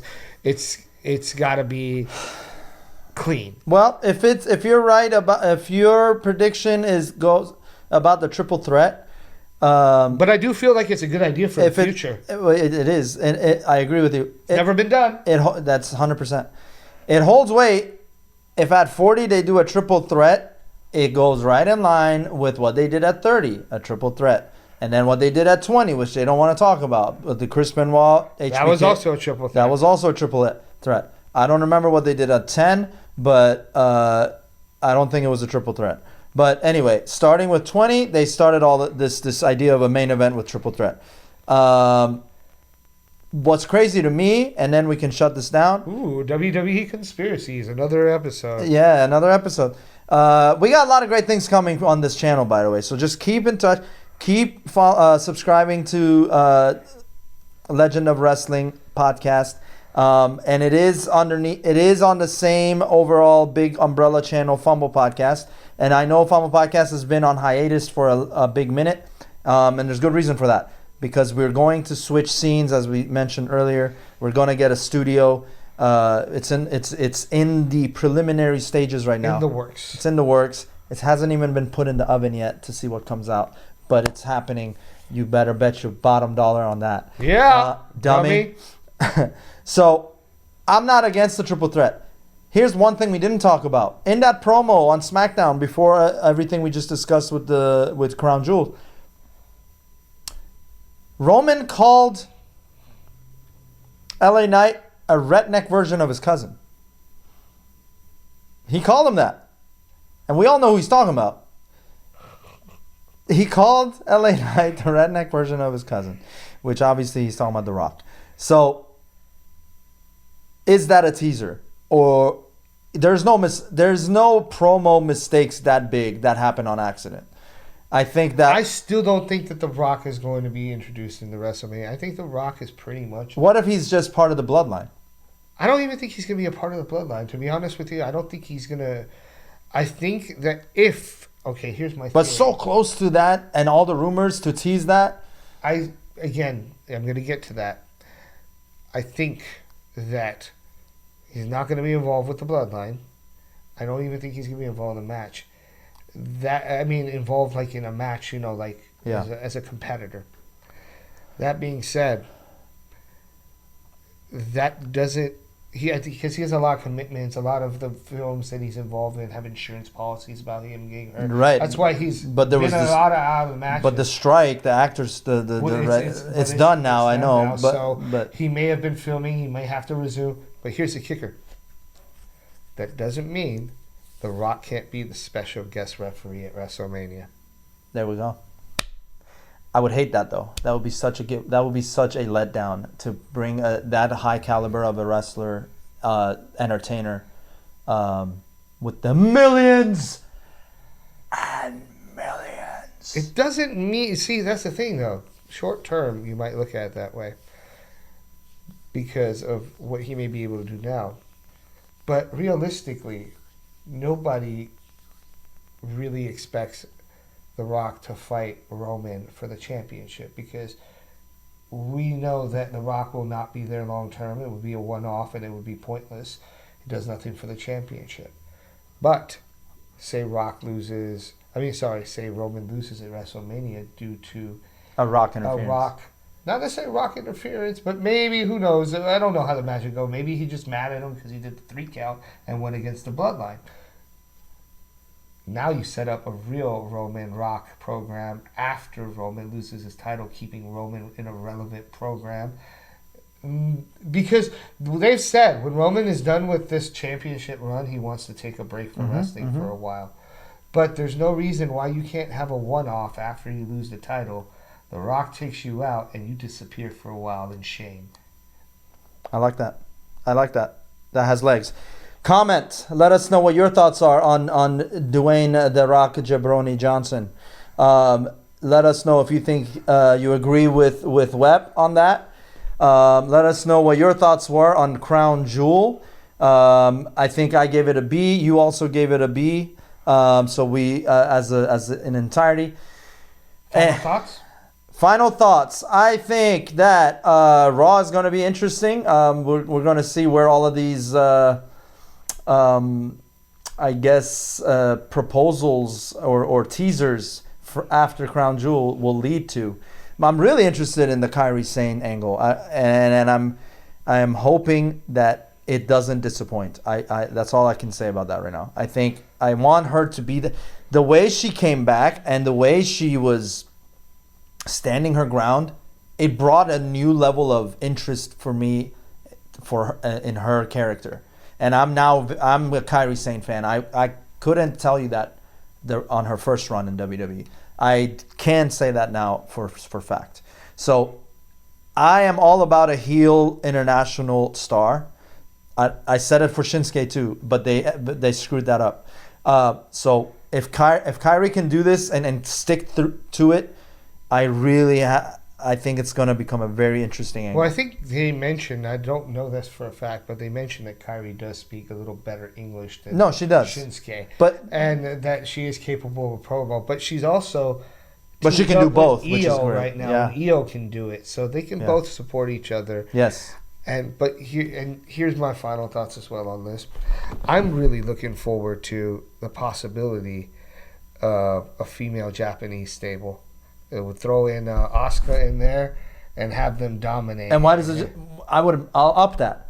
Well, not just a female Japanese faction, a Japanese faction, and Shinsuke joins them too. You know what would be really interesting because if you do Shinsuke, he's the only male, which I mean, Takasawa. That's oddly enough, you mentioned that they're supposed to have a match on one day. Yeah. What if Shinsuke beat the crap out of Kazawa? And they actually beat some sense into him instead of joining Alpha Academy. They did a whole Team Japan. But again, that would be cool. But realistically, if they even just pull off the three of them. Like a female Japanese stable. Well, it'll make sense for Survivor Series. The only thing that I hope they don't do if they go that route, please don't turn them into Kai and Tai and make them choppy PPs. Yeah. You don't want it to be comical. Yeah, I want it to be serious. Yes. But you don't want it to Tajiri. I also don't want them to scare off Val Venus.